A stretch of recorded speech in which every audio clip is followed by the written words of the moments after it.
Halo guys, jumpa lagi dengan Anime Mind. Kali ini Anime Mind membahas Tokyo Revengers chapter 230 guys. Namun sebelum masuk ke pembahasan, like and subscribe agar channel ini semakin berkembang ya. Chapter 230 Tokyo Revengers banyak berisi tentang cerita masa lalu guys. Jadi pada chapter ini berbeda dengan chapter sebelumnya yang memperlihatkan baku hantam antara geng besar, namun kali ini memperlihatkan masa lalu para pemimpin. Dan perlu kalian ketahui, pada chapter ini memiliki jumlah halaman yang lebih banyak dari biasanya, yang sangat singkat. Dan pada chapter 230 ini diberi judul Get Stuck Up atau Terjebak Masa Lalu. Oke, langsung ke pembahasannya ya guys. Chapter ini dibuka dengan memperlihatkan masa lalu dari Akashi Takeomi ketika dia masih menjadi bagian geng Black Dragon generasi pertama dan masih menjabat menjadi wakil presiden pada geng paling legendaris penguasa dunia berandalan di seluruh Jepang tersebut. Di momen itu, Takeomi pun teringat mengenai perannya di masa lalu. Dulu ketika Shinichiro Sano mempunyai ide untuk membuat sebuah geng baru yang diberi nama dengan geng Black Dragon. Shinichiro Sano pun menunjuk dan meminta Takeomi untuk menjadi wakil presidennya. Tentu saja, awalnya Takeomi sangat kaget sekali. Dia tidak percaya selama dirinya mampu mengemban tugas berat sebagai seorang wakil presiden.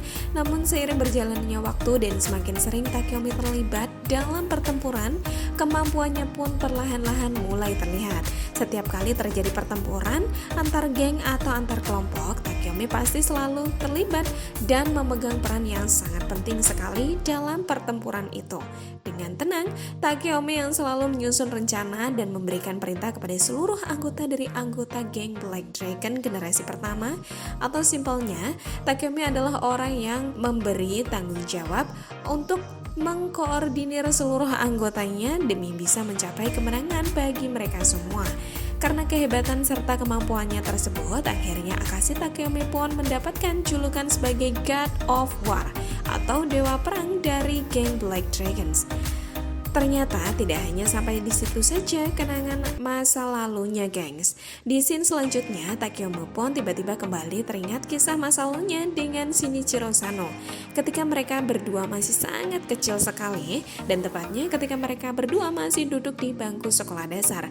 Di momen itu terlihat Shinichiro Sano yang sedang berdiri di puncak tertinggi tiang permainan anak-anak sambil menikmati tiupan angin yang berhembus. Sementara itu, Takeomi kecil masih terus terus memanjat dan menyusul Shinichiro Sano sambil terus berteriak memanggil nama Shinichiro. Berbeda dengan Shinichiro Sano yang mempunyai mimpi untuk menjadi raja atau orang nomor satu di dunia berandalan, Takeomi tidak diperlihatkan mempunyai mimpi apapun. Akashi Takeomi justru hanya orang atau anak biasa saja guys. Takeomi tidak memiliki kemampuan yang baik dalam pelajaran. Dia juga buruk dalam olahraga, sementara itu Shinichiro Sano adalah kebalikannya. Shinichiro Sano sejak kecil sudah menguasai atau memiliki kemampuan aura pertemanan atau nakama power, di mana Shinichiro mampu membuat orang-orang kuat lain mau mengikutinya. Dan juga Shinichiro Sano mempunyai kekuatan untuk membuat musuh menjadi kawannya. Menurut Takeomi, Shinichiro adalah orang yang sangat baik sekali. Sejak kecil, Shinichiro hanya mau berkelahi melawan orang-orang yang jauh lebih kuat darinya. Itulah yang akhirnya membuat Shinichiro selalu mengalami kekalahan dan tidak pernah menang dalam pertarungan. Ketika Shinichiro kalah, dia pun selalu menangis, sehingga Shinichiro Sano pun mendapat julukan sebagai Cry Baby Hero. Menarik sekali ya gengs, sebuah julukan yang sama persis seperti julukan Hanagaki Takemichi. Saat ini momen pun berpindah ke masa remaja dari Takeomi dan juga Shinichiro Sano. Ketika mereka berdua sudah membuat dan mendirikan geng Black Dragon generasi pertama, hobi dan kebiasaan Shinichiro Sano untuk terus bertarung melawan orang-orang yang kuat ini akhirnya terus terbawa hingga Shinichiro Sano tumbuh dewasa. Setiap kali Shinichiro Sano pulang dari perkelahian, maka tubuhnya sudah pasti akan dipenuhi dengan banyak sekali bekas luka. Pada momen ini, Benkelah orang yang selalu menenangkan Shinichiro Sano dan selalu mengelus kepalanya. Sementara itu, Wakasa justru hanya berkata, "Kau ini sudah lemah, dalam bertarung, lemah pula dalam hal percintaan. Kau memang cocok mendapat julukan sebagai sang raja terlemah. Mendengar perkataan Wakasa tersebut, Shinichiro Sano hanya membalas dengan sebuah senyuman dan berkata, jika cinta begitu adanya, deritanya tiada akhir. Scene pun kini berpindah setelah beberapa tahun berlalu dan setelah geng Black Dragon berhasil mencapai puncak serta menjadi geng terkuat penguasa dunia berandalan di seluruh Jepang.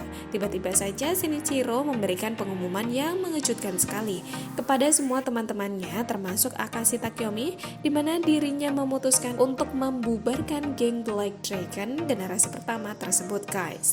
Tentu saja mendengar hal ini Takeyomi sangat kaget dan bertanya-tanya mengenai apa alasan dari Shinichiro Sano sampai membubarkan geng Black Dragon ketika mereka berada di puncak kejayaannya. Namun mendengar semua perkataan Takeyomi, Shinichiro Sano pun hanya tersenyum dan menjawab, Takeyomi, saat ini tidak ada lagi geng yang lebih kuat dari kita. Jika terus dilakukan maka kita hanya akan membuli yang lemah saja. Setelah mendapatkan jawaban dari Shinichiro Sano, Takeyomi pun tetap saja tidak mengerti dan tidak terima dengan alasan Shinichiro membubarkan geng Black Dragon, guys. Walaupun begitu, sebagai seorang sahabat terbaik sekaligus wakil ketua presiden dari geng Black Dragon dari generasi pertama, Akashi Takemi tetap menunjukkan respeknya atau rasa hormatnya kepada Shinichiro Sano yang merupakan presiden dari geng Black Dragon ini. Pada akhirnya, Takeyomi pun tidak membantah sama sekali dari Shinichiro dan akhirnya menerima keputusan Shinichiro Sano untuk membubarkan geng Black Dragon generasi pertama ini. Momen pun kembali berpindah, kini 5 tahun telah berlalu semenjak geng Black Dragon generasi pertama dibubarkan. Sebagian besar mantan anggota dari geng Black Dragon pun sudah menjalani kehidupan masing-masing. Setelah dibubarkan geng Black Dragon, Takeyomi pun seketika menjadi kehilangan arah dan tidak tahu apa yang harus ia lakukan. Selama ini Shinichiro Sano lah yang selalu dijadikan sosok panutan oleh dirinya.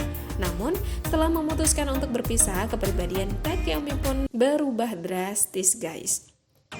Takeyomi menghabiskan sebagian besar waktunya serta uangnya dengan berfoya-foya, baik itu karaoke atau bermain wanita. Bahkan untuk memenuhi kebutuhan gengsi atau gaya hidupnya yang begitu glamor, Takeyomi pun sampai memutuskan untuk mencari pinjaman ke sana kemari, tentu saja dengan nama besar yang ia miliki. Banyak sekali orang yang mau meminjamkan uang kepadanya, tapi akibatnya semua kelakuan buruknya tersebut, Takeyomi pun harus menerima konsekuensinya. Di masa ini, hal buruk ternyata terjadi pada Takeyomi, di mana kali ini dirinya sedang berada di masa krisis dalam hidupnya atau sedang berada di titik terendah dalam hidupnya. Pada scene ini, Takeyomi memiliki banyak sekali hutang, bahkan sampai pintu depan rumahnya pun banyak sekali ditempeli sebuah poster yang bertuliskan Return the money, kembalikan uangnya. Penampilan Akashi Takemi pun sangat menyedihkan sekali. Di sini jauh berbeda sekali dengan Akashi yang selama ini kita kenal. Dari raut wajahnya terlihat jika Takeyomi sangat tertekan sekali dengan semua kondisi yang menimpanya. Wajah Takeyomi pun terlihat sangat tidak terurus dan sangat tidak terawat. Di masa ini, Takeyomi mengetahui jika ternyata sahabat terbaiknya yaitu Shinichiro Sano sudah terbunuh atau sudah meninggal dunia. Sebuah kenyataan yang sangat menyakitkan sekali. Takeyomi hidup dengan banyak hutang ditambah mengetahui jika sahabat terbaiknya telah meninggal terbunuh. Pantas saja di scene tersebut Takeyomi tampak sangat depresi. Di momen selanjutnya, kali ini terlihat Wakasa Arashi Keizo atau Benkei Karawagi Senju dan juga Akashi Takeyomi yang sedang berkumpul di gym atau tempat latihan bagi mereka semua. Tanpa basa-basi, Senju pun kemudian langsung mengungkapkan tujuannya kepada semua orang yang ada di situ, guys. Senju berkata jika dirinya ingin sekali bertarung melawan Meiki yang tidak terkalahkan. Untuk mencapai hal itu, Senju pun kemudian mencetuskan sebuah ide di mana Senju ingin membuat sebuah geng baru. Lalu geng tersebut dikenal dengan geng Brahman. Awalnya Takeyomi terlihat sangat kaget setelah mendengar pernyataan dari Senju barusan. Hal sebaliknya justru terjadi pada Wakasa dan Benkei. Di momen ini, Waka dan Benkei malah mendukung Senju secara penuh. Semua hal tersebut terjadi karena Benkei dan Wakasa sudah tahu jika sebenarnya Senju adalah orang yang sangat kuat sekali. Mendengar ini, Takeomi pun seketika meneteskan air matanya. Meskipun Takeomi sudah kehilangan semua uangnya dan juga semua harga dirinya, tapi Takeomi pasti akan melakukan apapun demi Kawaragi Senju, Wakasa, dan Benkei. Setelah beberapa halaman menunjukkan sebuah kisah masa lalu mengenai awal mula terbentuknya geng Black Dragon dan juga awal mula terbentuknya geng Brahman, kini pun momen pun berpindah kembali menuju medan tempur antara tiga geng terkuat penguasa Tokyo. Pada scene ini terlihat Akashi Takeomi yang bertekuk lutut sambil terus menangis setelah kembali teringat mengenai semua kenangan berharganya bersama semua orang yang penting yang ada di dalam hidupnya seperti Shinichiro Sano, Wakasa Imaushi, Arashi Keizu, dan Kawaragi Senju. Di momen ini, Takeomi pun berkata jika dirinya sudah salah menilai Senju. Takeomi pun kemudian meminta maaf, menyesal, serta mengakui jika semua ini adalah salahnya. Kemungkinan besar di momen ini Takeomi sudah sadar mengenai semua kesalahannya dan juga semua pengkhianatannya kepada cita-cita awal atau idealisme asli dari geng Black Dragon generasi pertama dan juga geng Brahman yang mereka dirikan bersama-sama guys. Namun setelah mendengar masalah yang diucapkan Akashi Takeomi barusan, Senju pun akhirnya kembali merespon. Senju berkata, Takeomi,